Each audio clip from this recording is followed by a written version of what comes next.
Good evening, everyone, and welcome back to the Aggie Pridecast. My name is Brian Holloway, joining you here again this week. Last week we had the North Carolina A&T Athletics Director, and look who we have this week. We started out with defensive coordinator Denzel Jones and assistant head coach Courtney Cord, and now we got the head man joining us as well, Mr. Sean Gibbs. We'll talk to him about a variety of things tonight. We may start off with why LeBron needs even more help. After he getting Luka, we may start off with that tonight. We don't know, but we are certainly happy to have our head coach, Mr. Sean Gibbs, with us here this evening. And good evening, gentlemen. Good evening. Great to see you guys. Great to see the band back together. I almost feel like this is a new edition reunion, bringing everybody back here. Courtney Cord is back with us. Sean Gibbs coming to us back from Fort Valley State. And then our very own Denzel Jones, the 2015 defensive MVP for the Celebration Bowl. Coach, when you walk into the office and you see the band back together, so to speak, what is it like for you? It's a great feeling. It feels like home, to have guys around that you're familiar with and guys that have accomplished great things at A&T. So, we're excited, and on top of getting a chance to work with great guys, I get a chance to come in every day and see some guys that I really care about outside of football. So it's a great thing. You look good in that chair. I've seen a lot of guys come through that chair for you. What is it like for you to be in this position as the head man here at North Carolina A&T? It feels great. I'm just blessed and honored to be following in the footsteps of all the great coaches that came before me, and Coach Broadway, Coach Hayes, Coach Hornsby Howe, Mo Forte, and many, many others, Coach Washington. So for me to be here, it's a blessing. It's an honor every day, something I take a tremendous amount of pride in. You're a student of history. As you bring in young men here to North Carolina A&T, what are some of the things that you want them to know about this proud program and about the legacy of the program and what they can add to it? Just that anything you want to be in life, you can do it right here at North Carolina A&T. It's been done before you, and that goes outside of football. Anything you want to do in the professional world, is somebody that's graduated from A&T that's already done it. So there's a blueprint that's laid for you. All you got to do is come in and follow it, absorb all the Aggie pride that you're going to get, and the star, you can reach for the stars. Sky's the limit. No question about it. As you started to put this staff together, what was your mindset? How did you want to kind of mold this thing in terms of a staff? Was it important to you to bring back some of those guys from the 2010s that were so successful? Kind of what was your outline when you wanted to put your coaching staff together? Well, that was definitely important, but the most important thing to me was to surround these young men with role models, people that are good men, so they can see an example each and every day of what it's like to be a good husband, a good father, to be a leader, and it just adds to it that these guys are great football coaches, and I think that the biggest thing about bringing guys like Coach Cord and Coach Jones and Coach McCray back is that they understand the culture. And we have a unique culture here at A&T. It's a long history of success. And these guys not only understand it, but they help build it. So it's our job to get it back. You bring Coach Cord back in as the assistant head coach. Of course, he did a wonderful job as the defensive line coach here for so many years. What does that mean to you, assistant head coach? What does that role entail? That's for me? Yeah, for you, yeah. In terms okay. of Well, yeah, I wanted to give Coach Cord the title of assistant head coach, so that a lot of these other schools in the country would realize that you got a future head coach right there in front of you, and just do something to spotlight him and all the work that he's put in. He's already proven himself as a defensive coordinator. He's one of the best D-line coaches in the country. So now it's time for people to see that he can also excel in a leadership role, such as assistant head coach. Coach Cord, when you hear that, kind of what goes through your mind? How do you feel about knowing that you're kind of maybe on the cusp of maybe stepping into a role as head coach? It's definitely a blessing. I feel blessed and honored, to hold that title, and to learn from a person who is like a brother to me, a mentor.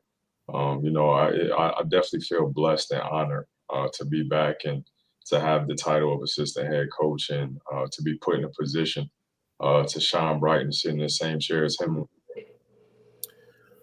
Kind of take us on your journey a little bit as a coach. Kind of, why did you want to get into the profession, and talk about where you've been up until this point right now?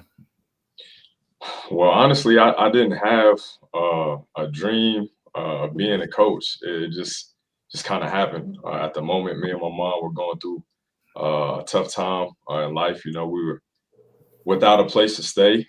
Had to move in with my sister, and Coach Gibbs kind of gave me a call one day and said, would you be interested in coming down to Grambling State to be a grad assistant? And at the time, I was unloading trucks at U.S. Food Service. I said, well, it got to be better than this. So I drove to Grambling, Louisiana, sight unseen, and spent 2 years down there as a defensive line graduate assistant under Coach Broadway and Clifford Yoshida. God bless his soul.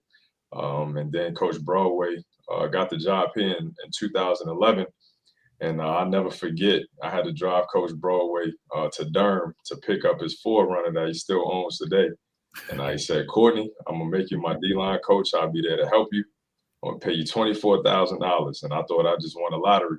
And I just remember calling my mom after I dropped him off and just crying tears of joy. Just felt like I made it. And I had an opportunity to go to the University of Georgia for the 2015 season. So I missed the first Celebration Bowl year because I was there as a grad assistant, and ended up coming back to A&T after that 15 season. So came back in 16, stayed here until 2021, and then had an opportunity to go back to the school down the road in Durham for 3 years, and Coach Gibbs brought me back to North Carolina A&T, and I'm excited and happy to be back here. What kind of went into your decision to return back to A&T? Was it Coach Gibbs? Kind of take us through that process as you try to make that decision to come back to A&T. Well, it was an opportunity to be around family. It was an opportunity to be around men that genuinely care about me, that I genuinely care about. And I knew it wasn't going to feel like work. And I knew what I bring to the table day in and day out was definitely going to be appreciated. So it was an easy decision for me. How much of that story do you share with young men? Because it's an absolutely powerful story, what you just said. How much of that do you share with young men in order to encourage them who might be in that situation that you were in? How much of a powerful impact is that on young men? I share it with my guys as much as possible to know that I'm a living example of when somebody say you're not supposed to be where you are today, but through perseverance, hard work, and a strong support system, you can achieve anything that you want in life. So I share it with my guys just so they know that I'm human just like you. I've gone through some of the same things that you've experienced, and as an adult, I still may be experiencing some of the same things that you go through. So I'm very transparent with my players. I'm like an open book, and I share my story with my guys as much as possible. We are here with our head coach, Sean Gibbs, his assistant head coach, Courtney Cord, who's also the defensive line coach, and our defensive coordinator. That feels really good to say. Defensive coordinator, Denzel Jones, with us here on the Pridecast. Coach Jones, talk about just what it means for you. You're a player here. You played in that Celebration Bowl, that first Celebration Bowl. What does it mean to you to go from putting on those shoulder pads to now holding that title of defensive coordinator? It means a lot to me. I literally bleed blue and gold. I was a ball boy growing up. My mom was a professor here, so I understand what Aggie Pride truly means. I've been around it my whole life. Grew up in Greensboro, so just to have the title of defensive coordinator here, it means a lot to me. Still haven't sunk in really. It's almost like a dream job for me. So I'm enjoying every second of it. I'm ready for the challenge and ready to get going. No question about it. Mom is Miss Pender Jones. I call her the GOAT PR teacher.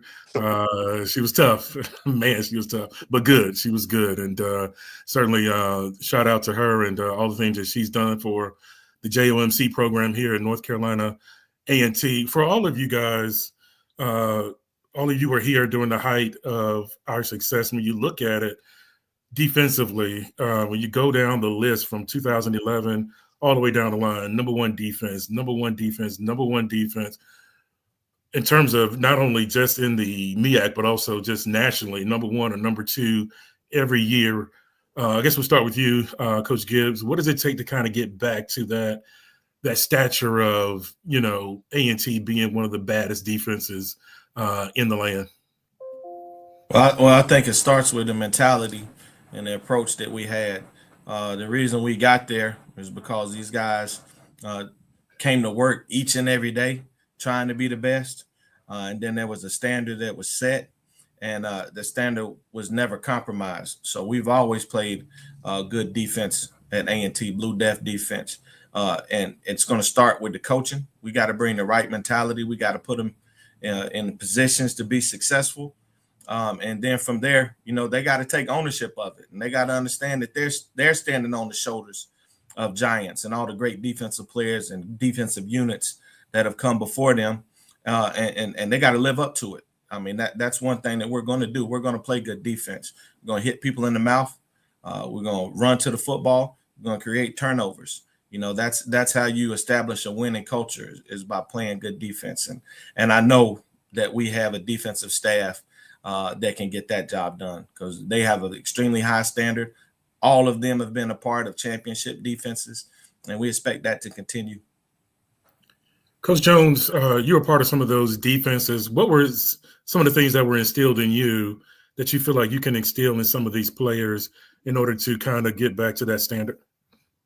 One thing that Coach Wash always said was we're only as strong as our weakest link. So that means everybody has to prepare as a starter. We got to play together. If we play together, we can accomplish anything that we want to accomplish. So we run to the ball, play with high energy, play with effort. Everybody has a gap. Everybody needs to be in that gap when that ball snaps. If we all do that, everybody when they 111 and do their assignment, we'll have a chance. We preach get lined up, play fast and physical. That's your job. Each and every play, that's what we want to do. We want to get 11 hats to the ball. We want to be fundamentally sound, and we want to play with max effort. Can you take us through your journey a little bit? I remember talking to your mom years and years ago, and she was just so excited that you had kind of finally got that opportunity to get on the field, and then you became a starter. You went down to Fort Valley State, did an excellent job down there. Number one defense is down there. Take us through the step that got you to where you are right now. Take us through the steps. Well, it started off, graduated from Dudley High School up the road from A&T. I was actually a preferred walk-on here. I was in that first class up on the Broadway where it was probably about 20 to 30 walk-ons, and maybe 6 of us made it throughout the 5 years. Shortly after I joined the team after a year, I was fortunate to be put on scholarship. Was on a partial. Played a little bit. My sophomore year, got injured, tore my pec. Didn't give up. It was a challenge fighting back. I stayed with it. Didn't quit. Didn't complain. Had some guys in front of me that was good football players. Devontae Grant was an All-American. So I was able to learn a lot from him. I tried to pattern my game after him a little bit. Then the opportunity presented itself my junior year. So able to step in and be a starter and have an impact on the defense. Then my senior year, Grant graduated. Then it was my room, and I was put in place to be a leader on that Blue Death defense. Had a good, successful year. That's the year we won the Celebration Bowl. Then after that, got a job in my major transportation supply chain management. Did that for a year. It was a challenging year for me, not being a part of football. Then made a phone call to Coach Washington, Coach Broadway, and expressing the interest of being a coach, and they made it happen. was a GA for that 1 year. Then Coach Broadway retired, and I was fortunate to be promoted to the linebacker coach, and stayed there for about 3-4 years. And then Coach Gibbs presented the opportunity to come down to Fort Valley, stayed with him, and be his defensive coordinator. Meant a lot to me. It mean that he saw something in me to ask me that. These guys have known me since I was 18 years old. Yeah. And so they really know me and then seen me grow into a young man throughout the years. So I went down there with Coach Gibbs, and gave it my all. I was up for the challenge, and we had some success defensively down there in Fort Valley. And now able to come back to my alma mater and be the defensive coordinator. And I'm excited to be back, and try to plan on keep doing the same thing we've been doing, and stopping the run, playing good defense, playing a good brand of football that will last a length of time. Yeah, no question about it. And that's an awesome journey. And certainly you should pause and really enjoy that journey. That's a fun one. For all of you guys, I guess starting with Coach Gibbs, what does, and I know what he means to me, but what does Rob Broadway mean to you guys? And I guess we'll start with Coach Gibbs. Well, like I tell everybody, probably outside of my father, Coach Broadway's had the biggest impact on my life. I was fortunate enough to work for Coach for 14 years as an assistant, and by the grace of God, I'm still able to have a relationship with him now. And anytime I need some advice, I can pick up the phone and call Coach and know that I'm gonna get an honest answer. And he picks up the phone and he checks on all of us, all of his assistant coaches, tries to stay in touch with as many former players as he can. Coach Broadway was just a good man. He was a man's man. He held everybody in the program accountable, coaches, players, and he was a catalyst to all the success that we had. So for me to be sitting here, doing something that he did is a tremendous honor. But I can't do nothing but tip my hat to Coach and tell him, thank you for everything that he's done, not only for me, but for, Coach Cord, Coach Jones, Coach McCray, Coach Lance, a lot of guys, Coach Mattis, Coach Poole, a lot of guys on this staff have been affected by Coach Broadway. No question. What about you, Coach Cord? Oh, man. Coach means the world to me. He gave me an opportunity to be the first one in my family to get educated, be a first-time college graduate with my family. So I'm definitely thankful for that opportunity. And then he also gave me a start to become a college coach. But I didn't understand him or his teaching or the tough love that he gave me as a young coach, because he was a D-line guy. So anybody on staff got it. I got it the worst. It was probably me. And there was some tough days where I was scratching my head, where I was like, do I really want to do this? But his tough love and the lessons that he taught me made me into the man and the coach that I am today.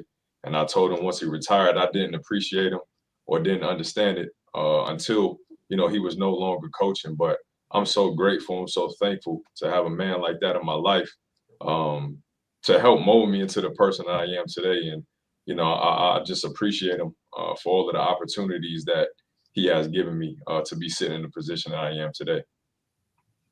No question about it. And, Coach Jones, we'll close out with you. Coach means a lot to me. The one thing that stuck out to me was, man, he never gave up on me.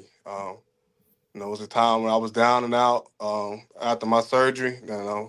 And I wasn't in the best of shape, wasn't the best of player at the time, but he didn't give up on me. And he let me finish out my career strong and gave me a chance. And then after that, he gave me a chance to get into coaching, the profession that that I love. He kind of wanted me to get into it right after I graduated. I told him I wanted to get a job in the real world, within my major, and he still gave me a chance a year later to come in and do something that I love, and I haven't looked back since. He's always encouraging. He'll call me randomly and give me words of encouragement, and that means the world to me. And then, Coach Gibbs, you have former head coach Sam Washington listed as your consultant. First, what does that mean to you in the larger scale? And what is the importance of having him back involved in the North Carolina A&T football program? Well, Coach Wash coached me. That's how far we go back. He was on the coaching staff when I was playing my college ball, and then I got a chance to coach with him down at Grambling, and we were together for a long time after that. And like I said, a couple times earlier, Coach Wash was really the one that kind of pushed me to becoming a head coach. So on a personal level, Coach Wash means the world to me.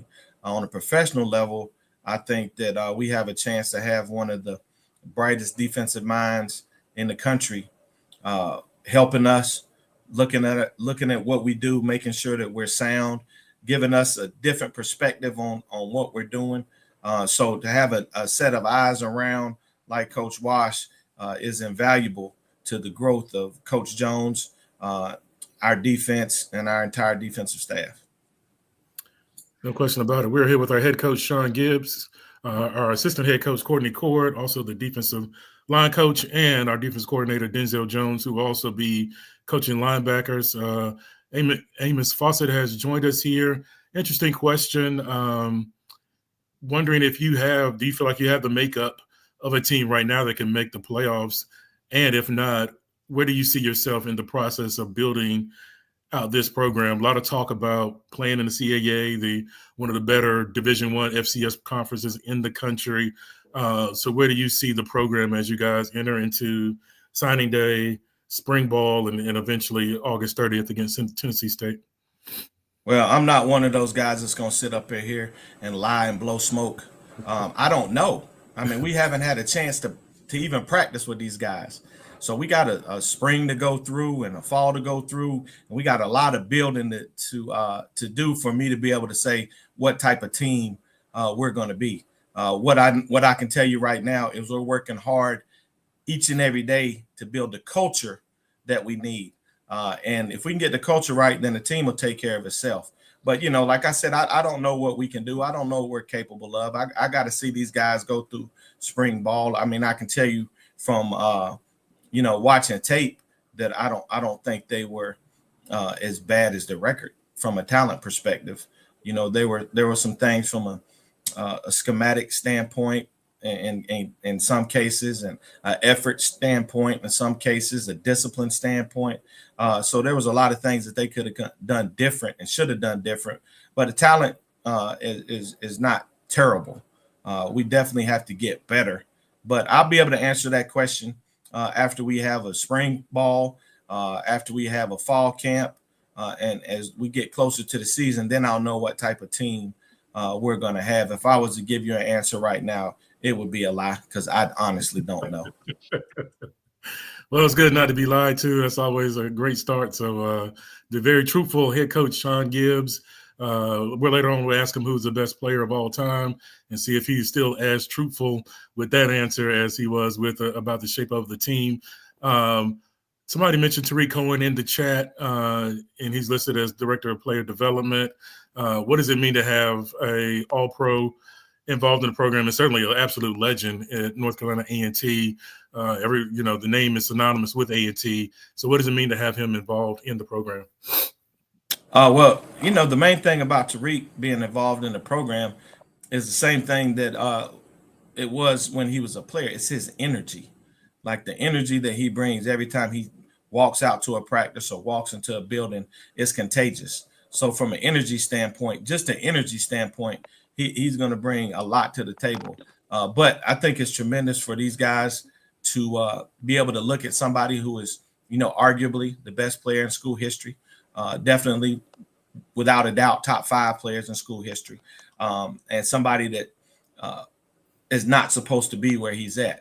I mean, it's kind of similar to the story that Coach Cord told. Like Tariq's a 5'6", 160-pound running back that ended up being drafted in the 4th round and becoming an All-Pro and a Pro Bowler.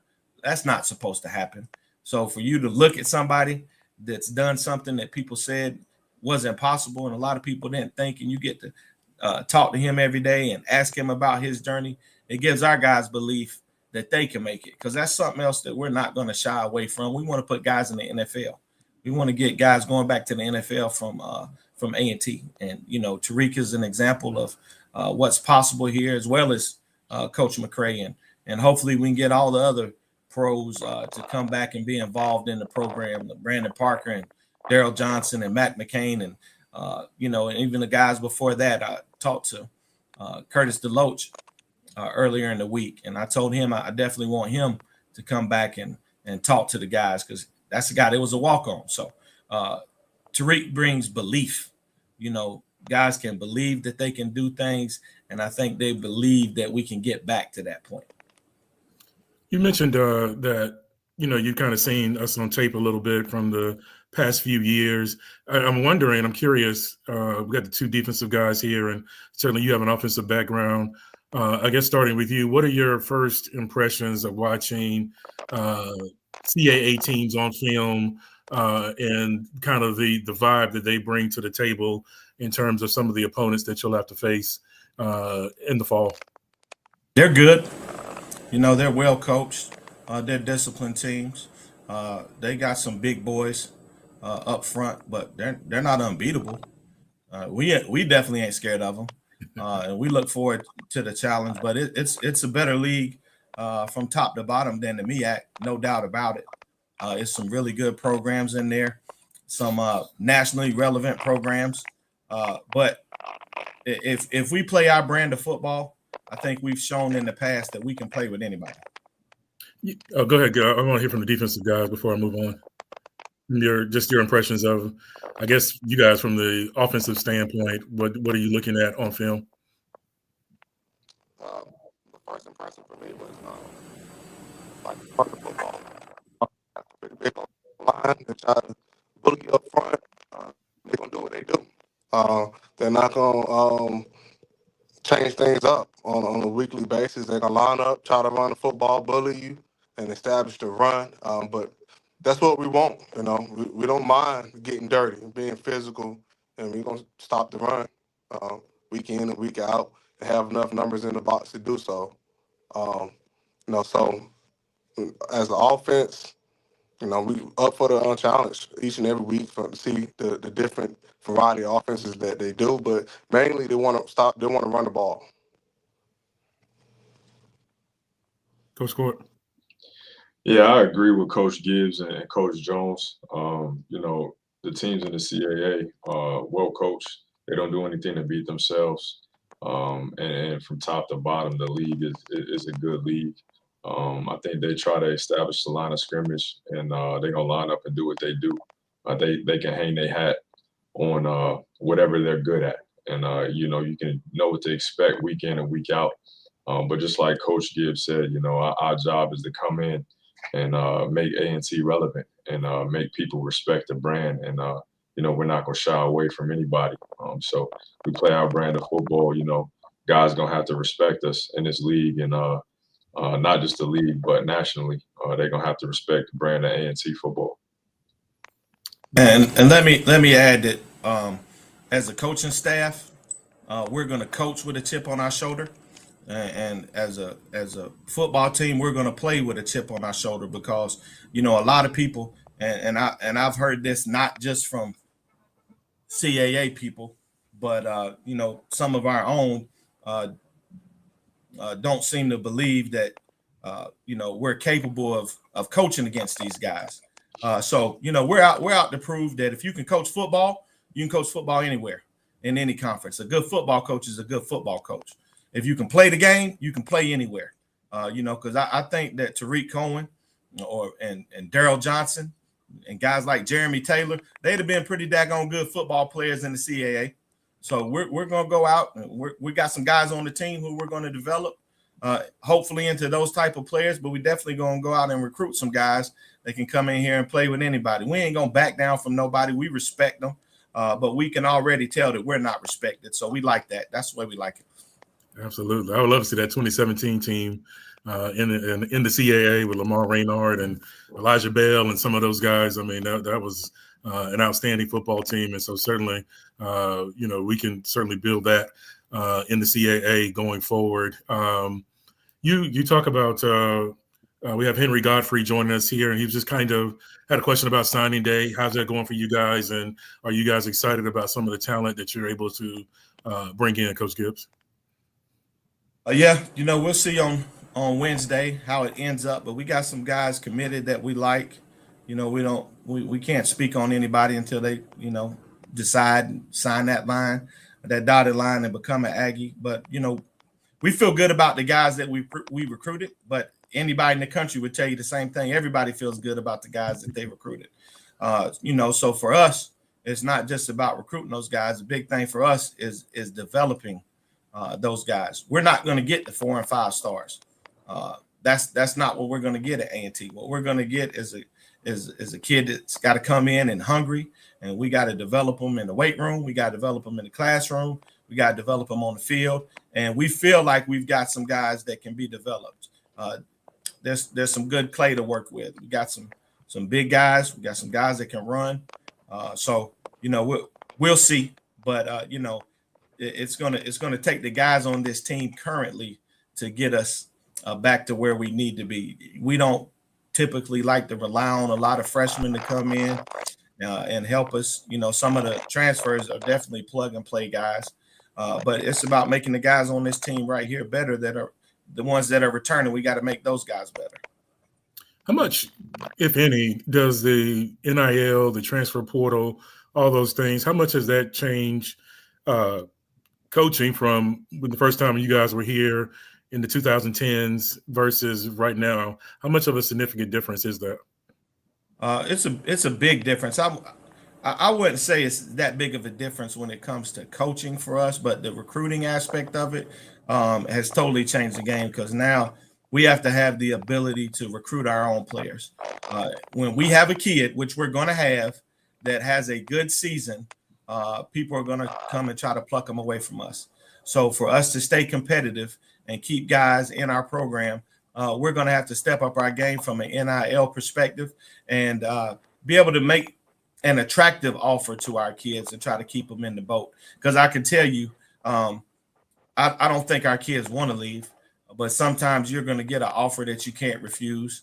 And I totally understand that when these Power 4 teams come in and they're throwing hundreds of thousands of dollars at you, we're going to lose those kids, and there's really nothing we can do about it. But what we can't do is lose the kids to these mid-majors, to Kent States and Toledo's and Ball States and people like that. We got to get in the ballpark. We don't have to match what they're doing, but we got to get in the ballpark and give our guys a reason to stay. Because I'll tell anybody, once you come to A&T, you don't want to leave and go anywhere else.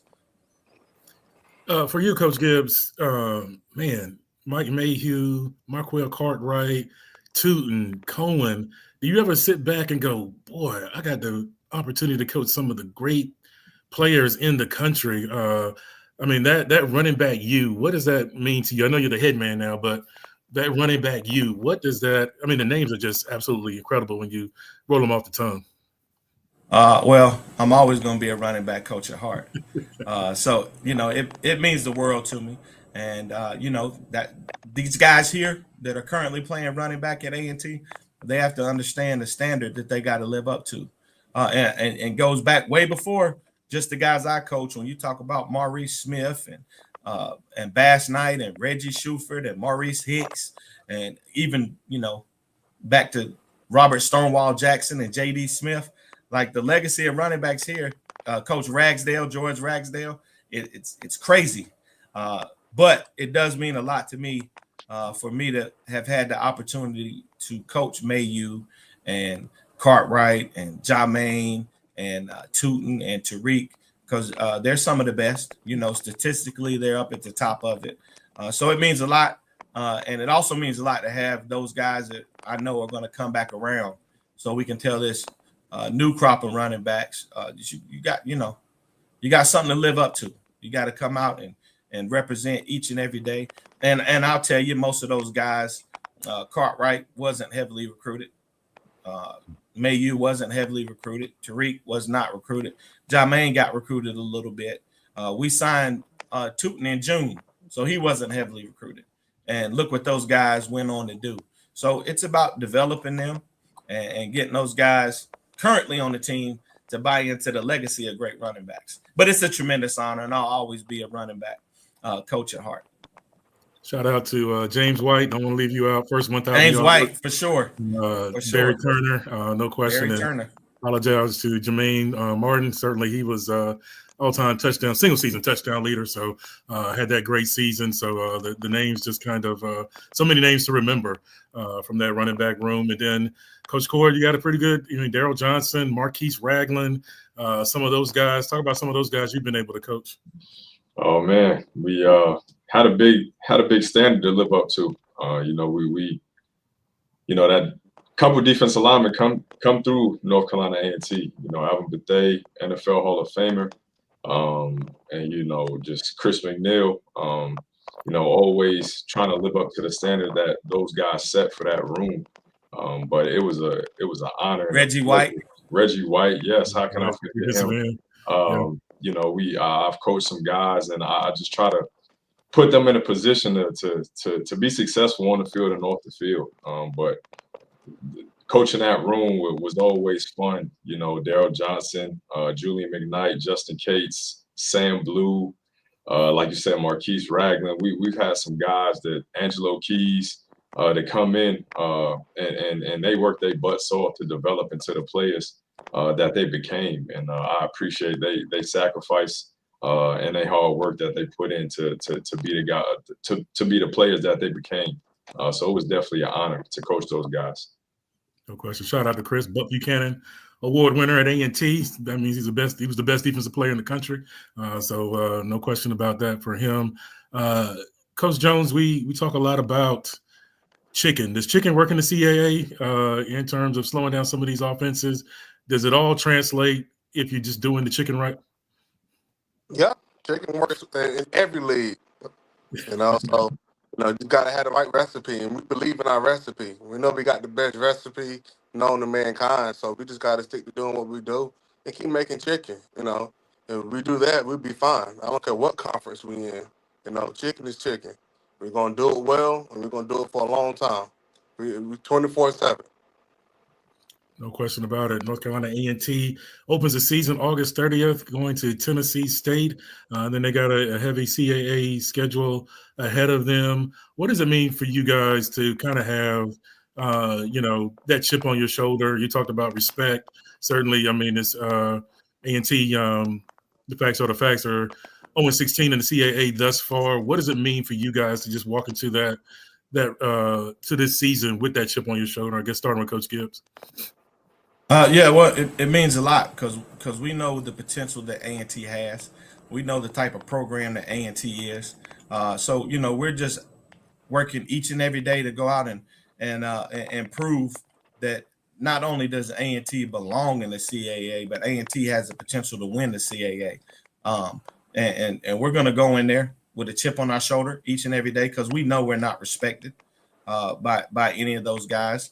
I could tell. I went to a head coaches meeting at the at the coaching convention down in Charlotte, and I could tell right off that there's a lack of respect. They were cordial, but it's a lack of respect, and I also take pride in knowing that although we're in the CAA, we're still representing all HBCUs. So all three of us are HBCU products. So for somebody to tell us we can't do something because we're HBCU grads, we're not smart enough because we're HBCU grads, we can't play in the CAA because we're HBCU, we know it's foolish. So we're excited to go out and show the world what we're capable of doing. Wow, I'm fired up. Let's put the ball down. Let's play. Of course, you can't have any football discussion without talking about the quarterback. I guess my first question is, how many of those guys were you able to retain? Do you feel like it was a really good number before we even talk about quarterbacks? How many of the guys were you able to retain? Were you pretty confident in the fact that you were able to retain some guys?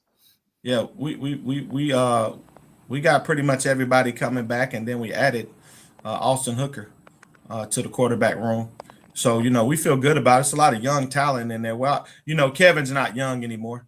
He's been playing for 2 years. But I'll tell you now, that's one thing I can tell you in the short time that I've been here is I've seen that he's an explosive athlete. He's a phenomenal athlete. He's probably as fast as any quarterback in the country.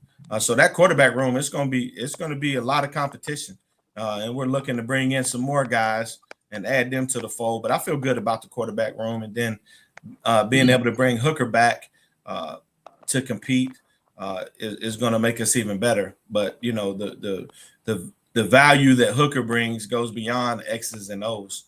This guy is another guy that's an Aggie that bleeds blue and gold, and is one of the best people, and definitely going to be a leader on our team. No question about it.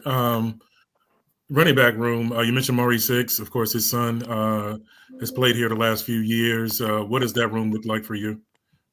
Well, we lost Kenji to the transfer portal, but we still have a lot of talent. You know, I think that Wesley Graves is an experienced guy that's played a lot of football, and he's a little bowling ball. And we get him running like he's capable of running. People are not going to want to tackle him in the fourth quarter. And then you got, you know, a lot of young talent. I think Blizzard is a guy that can be special. He really can. He can be special. He just got to put in the work, and we got to do a good job of developing him, and Jalen Hicks and Charlie Dixon and JT, who we brought in from Wofford. All these guys bring something different to the table. So I feel like our running back room is pretty daggone good. And if these guys live up to their potential, we'll have a running back core that can compete with anybody in the country. So I'm excited about those guys. No question about it. Talk about spring ball a little bit, some of the things that you want to accomplish. Give us the dates of spring ball and perhaps the spring game. But what are some of the things as you step into your first year here at A&T as the head coach that you kind of want to get done during that spring season? Well, we start up March 11th, and we'll be practicing on Tuesday, Thursday, and Saturdays, all the way up until April 12th, which we'll have our spring game. And this spring, the mission is simple. It's got to be a bloody spring. We got to see who wants to hit. We got to see who wants to be physical. We got to see who wants to play our style of offense and defense, who's got the same mentality that we have. So it's going to be a physical spring where we're going to go out there and beat up on each other. And it's an opportunity for our coaches to see who can do what. You know, we're not going to be overly complicated in the spring. We're going to install what we need to install offensively and defensively. But for us, it's about teaching these guys how to play the game and kind of introducing to them the way we're going to be doing things going forward. What is going to be your message about the classroom, being in the classroom, making sure that you're doing the right things in the classroom? What would that message be for you from an academic standpoint to make sure that these guys are doing the right things, graduating, and becoming successful members of society? Oh, that's the reason that they're here, to get a degree. You get to play football, but you're here to get a degree. So we want to have a team GPA over a 3.0. And we feel like, you know, we say all the time, how you do anything is how you do everything. So if we got a team GPA of over a 3.0, that means that we've got guys that are responsible, that are accountable, that are doing the things that they're supposed to do off the field. And we know that that'll translate to on the field as well. So, you know, we tell them, if you do three things: go to class, sit in the front of class, and get to know your professors, you'll have a chance to at least, at the minimum, make a C. And now you do some quality work on top of that, we're getting A's and B's. So that's our main goal. We don't ever lose track of that. We understand that our job is to win football games, but our purpose is to help these guys leave A&T as better men.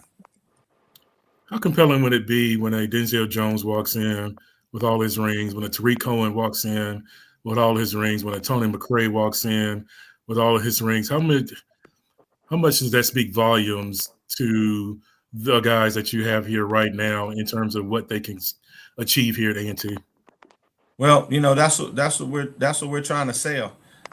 Number one, not only do they all have rings, but they all got rings together, and they're all part of our family right now. And that's what we're really trying to sell, is a family atmosphere, unlike any other. And selling Aggie pride, that's what it's all about. Not only do those guys have rings, but they all have degrees. and they've all gone on to do great things outside of football. And Tony and Tariq have played at the highest level. So again, like I said earlier, all of those guys are examples of anything that you want to be, you can do it from right here at A&T.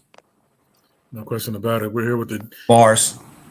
We're here with head coach Sean Gibbs, defensive coordinator Denzel Jones, and Courtney Cord. And Coach Cord, talk a little bit about just what it's been like for you being back here in Aggie land. How much love have you received since you've been back? Oh man, the welcome back has been great. Nothing but love, open arms.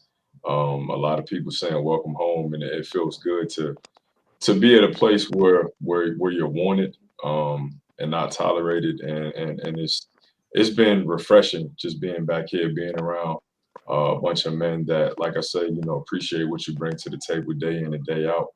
And I just look forward to working beside these men, helping Coach Gibbs, helping Coach Jones be the best head coach and the best defensive coordinator that they could possibly be. And they understand that I'm going to bring my best every single day to help them achieve their dreams and their goals. But it's been so refreshing being back at North Carolina A&T, and I appreciate the love from everyone.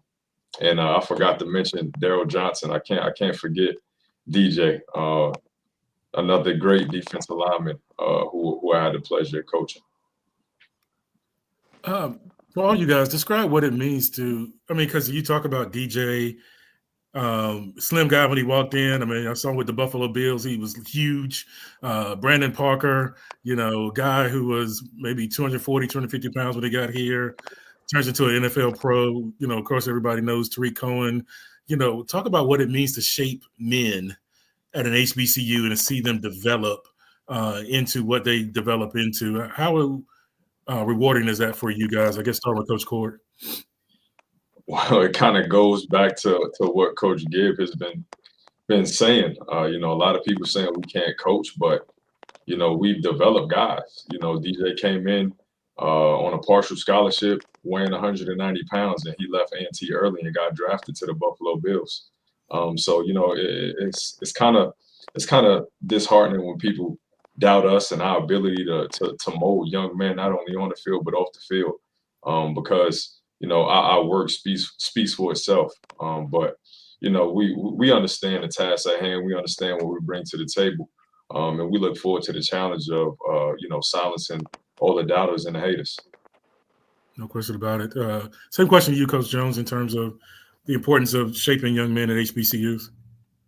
That's why we're here. That's the number one goal, is to help these young men grow to be fathers, brothers, business owners. And then the second thing is to win football games, So it means the world when you can see somebody come in 17, 18, no hair on their face, leave 22 years old with hair on their face, get a job, start a family. So it means the world. That's why we do what we do. And it's exciting, and it brings us back every year. The relationships we build last a lifetime. Former players text me all the time, just out the blue, saying thank you or talking junk to me, and I'm gonna talk junk back to them. But it's an enjoyment to see that these young men grow up in front of our eyes.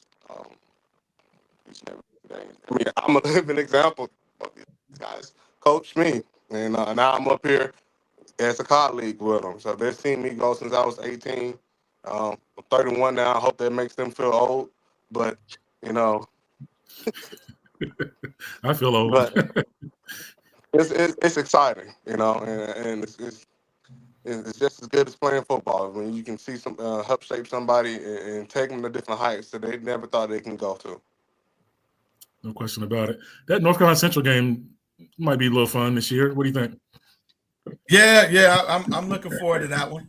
I think that might be a little intense. I think the rivalry is certainly back without question. Not that it ever went anywhere, but certainly that one should be a pretty good one. Message, Coach, for the fans before we let you go here in terms of some of the things they can expect coming up for the 2025 season. Well, first of all, I just want to say thank you to all the fans. and all the alums for all of their support during our transition here. What they can look forward to is a team that's going to represent what A&T is about. I'm not on here to promise any wins and losses, but what I can tell you is we're going to play the game the way it's supposed to be played. We're going to be physical, we're going to be disciplined, and we're going to play with passion. And we're going to make people proud to be Aggies once again. Not that they ever lost it, but we're going to give them something to be proud about on the football team. So thank you, and be patient with us. Come out and support us. We start spring ball on March 11th. All our practices are open, so come and check us out. And anytime you get a chance to donate, please do. We're trying to elevate this program. And we got to understand that not only do we need to elevate ourselves as coaches and the guys on the field, but we got to elevate everything that we do. We're not in the MEAC anymore. We're in the CAA. So that means we got to compete in every aspect of the program. That's fundraising, that's facilities, that's the way we play, that's support staff on and off the field. So we all got a lot of work to do, but I know we're up for it. And I know the fans and alums up for it. So thank you. No question about it. Man of many talents. Not only does he coach football, he's a fundraiser. Aggies certainly give, and certainly they will need some of those contributions. Before I let you go, Coach, I'm just curious. Your relationship with players is second to none. You saw it at that press conference. What's your mentality when it comes to building relationships with young men? How important is that to you? It's the most important thing to me. I want these guys to know and understand, and I think they do, that I'm going to coach you hard, and I'm going to tell you the truth about who you are as a player, and I'm going to do my best to try to help you become the best player that you can be. But that's not really my main concern. I want these guys to know that I really care about them and I love them. Like I said, I'm an HBCU product myself. So I want to do everything in my power to help these guys leave A&T and be ready to enter the world, because it's hard out here, especially for a brother. So you got to have all the tools in your bag so that you can be successful. But I think part of the reason that I've been able to have good relationships with the players is I'm honest about who I am. I don't try to paint a picture like I'm this perfect person, like I've done everything right. I let them know that I've made a ton of mistakes in my life and I continue to make them, but that's okay. You just got to keep going. So once you give people a chance to know you, then they'll give you a chance to know them. And that's when the relationship forms, because that's when the trust is developed. And once you have trust, the rest is easy. No question about it. I want to thank you guys for joining us. Courtney Cord, Coach Jones, you guys still got the jet black beards. Me and Coach Gibbs, we've kind of grown out with a little gray a little bit, but it's all good. It's coming for them. It's on the way. Yeah. So, yeah, keep living. But appreciate it, man. Looking forward to the 2025 season and beyond. Very excited about having these guys back in the fold. Great guys, great coaches, seen it up close and up front. So we're just looking forward to bigger and better things as we step into 2025 season. Coach Gibbs, Coach Cord, Coach Jones, appreciate it, man. I hope you guys wish you guys all the best. Thank you. Thank you. Aggie Pride. Aggie Pride. Aggie Pride.